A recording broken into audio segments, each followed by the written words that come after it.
all startups, all people, but certainly startups, and certainly in their early days, have this phenomena of sort of selling. The industry term is vaporware. Like you're sort of selling things that you don't have. You're faking it till you make it. Is the common term.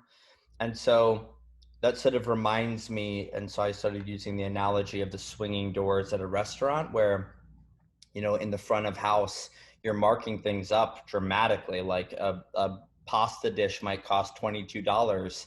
That box of pasta only costs $1.50, right? And so there's an enormous markup, and you have to make it worth that markup to the patron.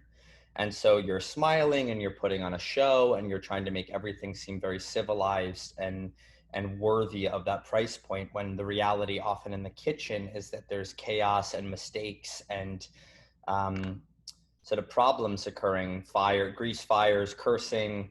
you know I've spent a little bit of time in kitchens and have a lot of friends that are chefs, and chefs have a reputation for having tempers, having drug and alcohol problems, working all hours of the day and night, and so on. And so those two things are at war with each other.